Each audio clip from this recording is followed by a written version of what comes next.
हरियाणा उदय कार्यक्रम के अंतर्गत आयोजित हरियाणा पुलिस की पाठशाला में आप सभी का डॉक्टर चिनार, SDM नू, डॉक्टर के शर्मा, SMO, अन्य उपस्थित अधिकारीगण और तीनों ग्राम पंचायत जिनके सहयोग से ये कार्यक्रम आज आयोजित किया जा रहा है, उन सभी का भी मैं हार्दिक अभिनंदन करता हूँ।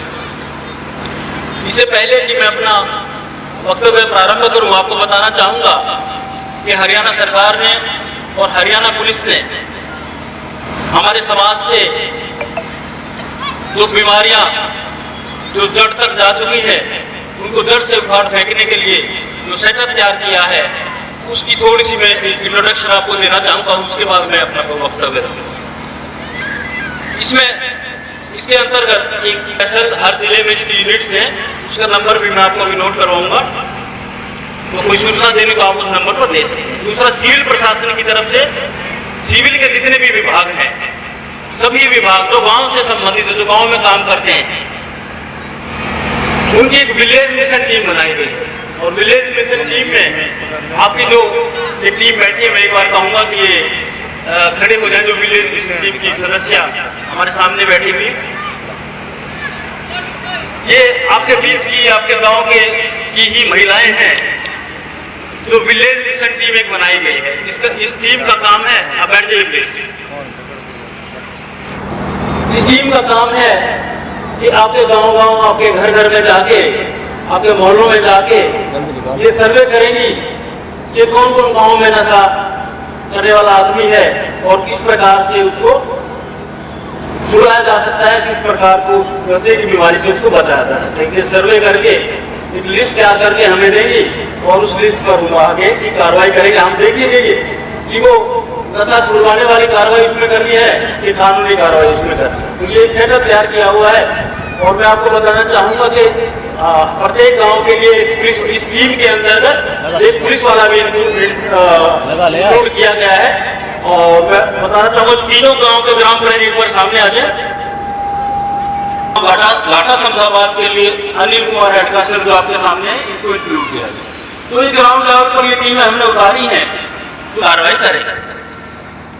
तो ये मैंने आपको इंट्रोडक्शन दिया। दूसरा मैं, क्योंकि ये बहुत ही गंभीर विषय है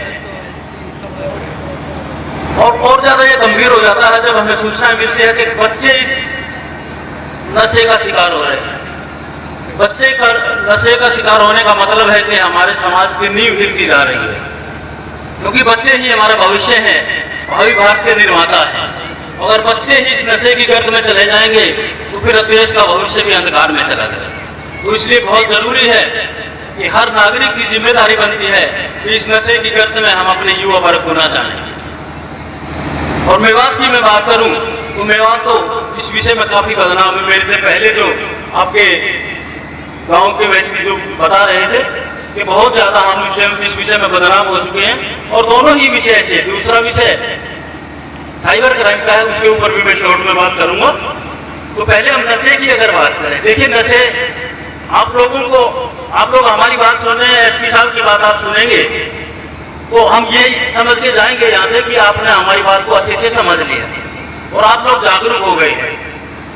और हमारा मकसद तब कामयाब होगा तब आप आगे जाके अपने घर में, अपने परिवार में, अपने रिश्तेदारों को ये बातें बताएंगे और उनको जागरूक करेंगे, अपने बच्चों को जागरूक करेंगे, तब हम कहीं जाके अपने मकसद में किसी हद तक कामयाब हो पाएंगे। तो सबसे पहले नशे के बारे में मैं बताना चाहूंगा कि नशे के हमारे शरीर के ऊपर क्या बुरे असर होते हैं, सामाजिक तौर पर क्या बुरे असर होते हैं, आर्थिक तौर पर क्या बुरे असर होते हैं। आप भली भांति परिचित हैं, हमारे से ज्यादा समझदार लोग भी यहाँ पर बैठे हुए हैं। देखिए, सबसे पहले शारीरिक की मैं बात करूं, क्या होता है नशा। आपने किसी शराबी को देखा होगा। हमारा शरीर जो है कोशिकाओं से बना, सेल से बना है। उस बीच में साइंस के स्टूडेंट बैठे होंगे, इधर डॉक्टर्स भी बैठे हुए हैं। हम पढ़ते थे कि हमारा शरीर सेल से बना, कोशिकाओं से बना हुआ है। और वो कोशिकाएं ऐसी होती हैं कि नंगी आंख से हमें नजर नहीं आती। वो कोशिकाएं हमारे पूरे शरीर को गाइड करती हैं, हमारे पूरे शरीर को वो चलाती हैं। अब जब वो नंगी आंख से नजर नहीं आती तो आप समझ सकते हैं उनका साइज क्या रहता होगा शरीर के अंदर, तो हमारे शरीर को पूरा गाइड करता है। और वो जो कोशिकाएं हैं वो सात्विक चीज के बनी होती है, जो ऊपर वाले ने, खुदा ने, भगवान ने, परमात्मा ने जो खाना हमें दिया है वो उस खाने के लिए होता है। अगर उसके अलावा कोई चीज यानी कि नशा अगर हम उन कोशिकाओं को खिलाते हैं तो वो कोशिकाएं, वो सेल्स उस नशे को सहन नहीं कर पाती, वो बेहोश होना शुरू हो जाते हैं। और उसके बेहोश होने से क्या होता है कि जो भी कोशिकाएं हमारे जिस शरीर के अंग को कंट्रोल करती है वो अंग हमारा काम करना बंद कर देता है।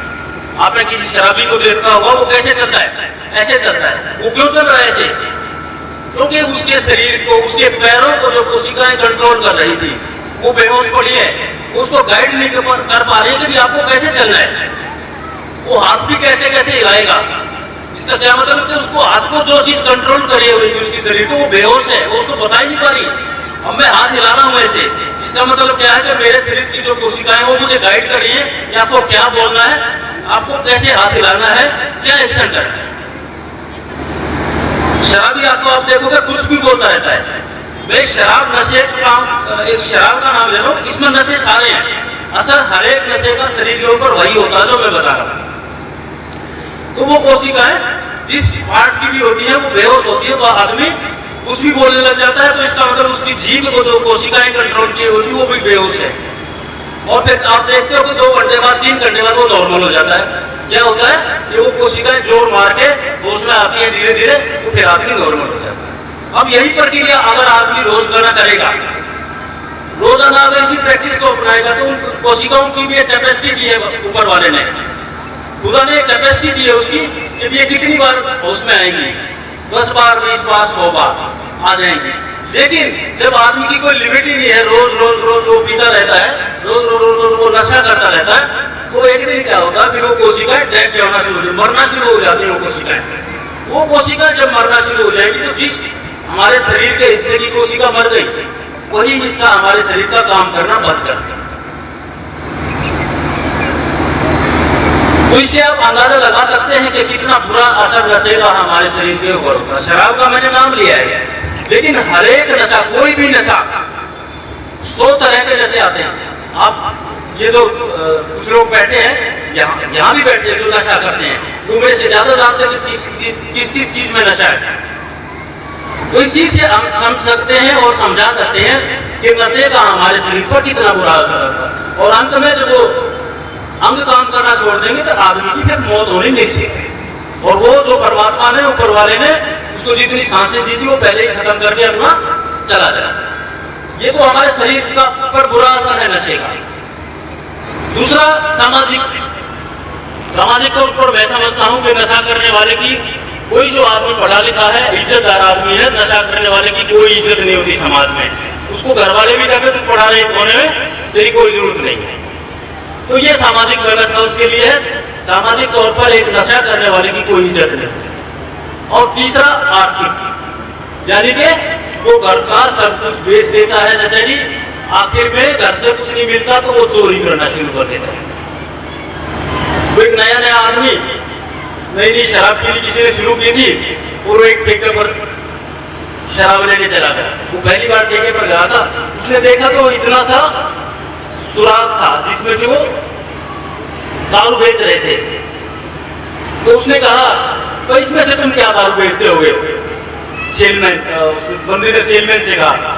तो सेलमैन ने उसको कहा कि भाई इसमें तो तेरी पूरी जमीन भी आ जाएगी, तेरा ट्रैक्टर भी आ जाएगा, तेरे जेवर भी आ जाएंगे, बेशक होता है। तो आर्थिक रूप से आदमी को ये खत्म कर देती है। और उसके बाद क्या होता है, वो आदमी जब उसको नशे के लिए घर से पैसे नहीं मिलते, खुद वो कमाता नहीं है, तो फिर वो अपराध की दुनिया में चला जाता है। तो अब इन बातों से अंदाजा लगा सकते हैं कि एक आदमी अगर नशा करता है तो उसकी क्या बुरी दशा इस समाज में होती है। और दूसरा मैं बता दूं कि एक आदमी परिवार का हिस्सा है, परिवार से समाज बनता है, समाज से देश बनता है। तो एक आदमी नशा करता है तो इनडायरेक्टली उसका हमारे देश के ऊपर तक असर पड़ता है। इन चीजों का ध्यान भी हमें रखना चाहिए। तो मैं समझता हूं कि आप लोग अवश्य ही हमारी बातों को समझेंगे और अपने ऊपर लागू करके और आगे भी इनको आप फैलाएंगे। दूसरा विषय था हमारा साइबर क्राइम के बारे में। साइबर क्राइम के बारे में मेरे से ज़्यादा एक्सपर्ट लोग मेरे सामने बैठे हुए हैं। और ये झारखंड में जगह है जामताड़ा, जो साइबर क्राइम के मामले में बहुत बदनाम जगह है, पूरे देश में उसका नाम है। तो यहाँ जो साइबर क्राइम की घटनाएं हो रही हैं उसको देखते हुए लोगों ने सेकंड जामताड़ा का नाम देना यहाँ पर शुरू कर दिया। तो कितनी बुरी बात है, इतना बड़ा हरियाणा है, इतना छोटा इसमें एक नूर डिस्ट्रिक्ट है, और बुराई कितनी इंटरनेशनल लेवल तक हम ले दें। तो ये हमें खुद सोचना चाहिए कि हमारे परिवार की, हमारे समाज की, हमारे देश की छोटी छोटी हरकतों से कितनी बदनामी हमारी हो रही है। और साइबर क्राइम से थोड़ा बचने के उपाय मैं बता देता हूँ। साइबर क्राइम के बारे में आपको बताया कि साइबर क्राइम जो इंटरनेट के माध्यम से क्राइम होता है, इंटरनेट हमारे मोबाइल में चलता है, हमारे लैपटॉप में चलता है, हमारे पीसी घर में जो कंप्यूटर होता है उसमें भी चलता है। तो इंटरनेट के माध्यम से जो भी क्राइम होता है वो साइबर क्राइम होता है। अब उससे बचा कैसे जा सकता है? देखिए, आदमी साइबर क्राइम की ठगी में कब आता है? तब वो लालच में होता है। और लालच को अगर छोड़ दें, मेरे फोन नंबर में जितने फोन सेव है मुझे सब पता है कि ये इसका नंबर है। उसके अलावा कोई नंबर आता है और वो मुझे कोई लुभावनी बात करता है, तो मुझे समझ जाना चाहिए कि ये मुझे ठगने वाला है। ठगने के चक्कर मीठी मीठी बात करेगा या आपकी सहानुभूति लेने की कोशिश करेगा कि मैं इस समस्या में हूँ, मुझे ये चाहिए, या आपको सस्ते दाम में कोई चीज बेचने की कोशिश करेगा, आदि आदि बहुत सारी चीजें, मोटी मोटी चीजें मैं आपको बता। तो आपको समझ जाना चाहिए कि ये तेरे को फंसाना चाह रहा है, तो उस फोन को आपको तुरंत काट देना चाहिए, नंबर को ब्लॉक कर देना चाहिए। SMS आते हैं लुभावने, वो भी आपने उनके लिंक भेज देते हैं कि बंदा क्लिक करेगा तो पैसे कट जाएंगे। तो अननेसेसरी लिंक जो आपको पता है कि भाई ये लिंक मेरे मतलब मैं जानता नहीं कि क्या लिंक है, तो उसको आपने यूज नहीं करना है। ना ही फोन पे किसी बात को माना, ना ही अननेसेसरी लिंक को आपने क्लिक करना है। तो इन बातों का आपको ध्यान रख के हम साइबर अपराध से बच सकते हैं।